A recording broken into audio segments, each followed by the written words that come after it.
garden, it has its rhythm. And today, it's time to pull the last of summer's crops and prepare the soil for what's coming next. All right, it is that time of the year. The month is October, which means it is time to pull out these crops and get this garden bed ready for the winter. We got our carrots and our onions right here. We got our tomatoes right here. Obviously, these are not quite ready yet. Probably another month, probably the end of October, early November, these should be ready. We are gonna be pulling our carrots and our onions and replacing them with garden peas and another round of onions. Except this time, we're doing the big old ball onions, not the little small onions. All right, so as you can see here on our carrots, we are obviously wilting. We're falling over, which generally means it is time to harvest. Now, if I wanted to, I could keep one carrot in here over the winter, and that way next spring it will grow, it will give me its own seed, and I could just keep doing carrots. However, I'm not too worried about that right now since we're still small scale, as you can see. So we're gonna pull all these up and we're gonna plant garden peas right in this spot. Obviously for our garden peas, we'll have to build some kind of trellis system. I got plenty of chicken wire left over from the chicken coop. I got a lot of spare wood, so we'll be able to build some kind of trellis system that the garden peas will be able to climb on. We're not gonna do that today since we're only harvesting and replanting. Once the peas pop up out of the soil and become little baby seedlings, we will get our trellis system built with some chicken wire, just so they can climb and their little tendrils will attach to the chicken fence and grow straight upward. That'll be a nice little DIY project for a later time. And our onions here, as you can see, we're bulging up out of the ground for the most part. Most of them are pretty much bulging up. And our veg is literally falling over, not holding itself up anymore, starting to turn a little bit of yellow. So again, that also means we are ready to go ahead and harvest these, pull these up out of the ground. This is where our other onions are gonna go, another round 2 of onions, except like I said, they're gonna be the bigger ball onions. So we might only get away with less of those, but again, that's okay. So let's go ahead, pull these up out of the ground, get them harvested, and then we gotta clean out our bed of any weeds or anything like that. Break up the soil a little bit. Maybe we'll throw a little bit of new compost in here. Let's go ahead and harvest.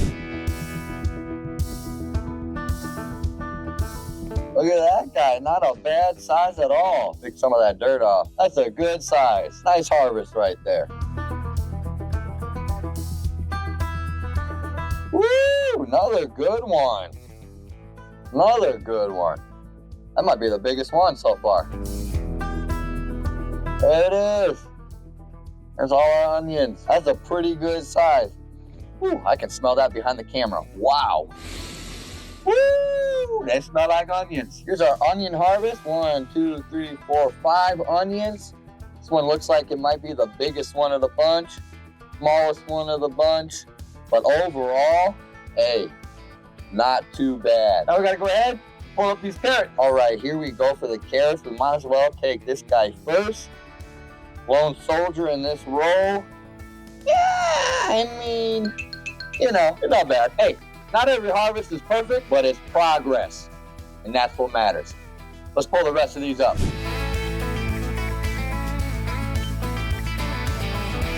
Oh, that's a good one. That's a good one right there. We like that one.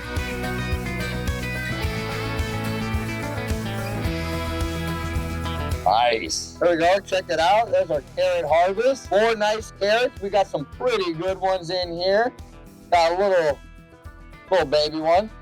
But hey, all in all, 4 nice carrots going straight to the table along with the onions. Now is a part where we got to clean out this bed, pull all the weeds, break up the soil a little bit, and get this all nice and cleaned up and ready to start our next plants, which will be the garden peas and the green onions. Let me show you what we're working with here and exactly how we're gonna get this garden bed ready. Clean beds mean healthy soil. Every leftover root is a bug magnet if you leave it.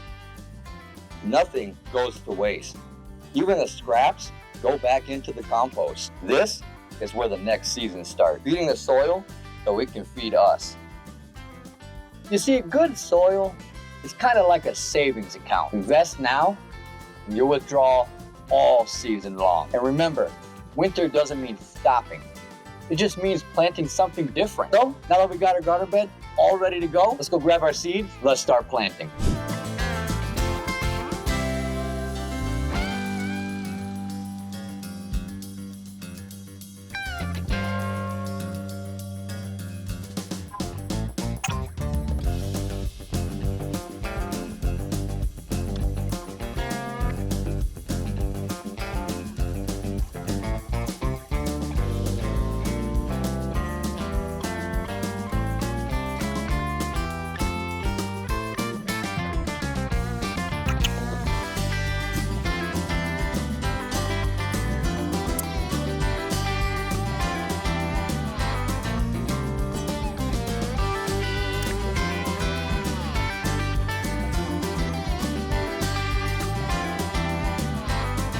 So there we go, all planted and ready to go for the next season. Man, you'd be surprised. Even in a small bed like this, you could grow a lot of food throughout the winter months. So I'm insanely excited to see these babies grow. And remember, we still got to get some kind of trellis system on here. I have an idea of what I'm going to do. But if you guys have any recommendations out there on good trellis systems for garden peas, definitely let me know down in the comments. I would appreciate that very much. We will wait to build the trellis once they start growing and sprouting up through the soil. We got everything planted. We just got to wait on these tomatoes to finish up. And then we're going to replace that with probably some garlic, I think. But we got our peas planted. We got our big green onions planted, ready to go. And always remember, each season brings a brand new lesson. Harvesting what worked, learning from what didn't, and planting hope for the next season. To everything, there is a season and a time for purpose under heaven. Ecclesiastes 3:1. I say that because that's what homesteading reminds us of. There's a time for planting, there's a time for pulling, and there's always a reason to keep going. So if you've been wanting to start this journey, then maybe this is your sign. A garden bed, a bucket, or a small patch of dirt. It's enough to begin, my friend. All you got to do is take that leap. So I want to thank you all for tuning into the channel. I want to thank you all for watching another video here on Mundo's Homestead Adventures. That's my whole goal and purpose in this content, is to try and teach you guys out there that you don't need big fancy shit to start this journey. All you need is some grit and some determination. It doesn't take much to start. And I'm proof of that in this small little yard with a garden bed and some chickens hanging around. If I can do this, anybody can do this. Well, thank you all for watching. I'll see y'all next week. Peace.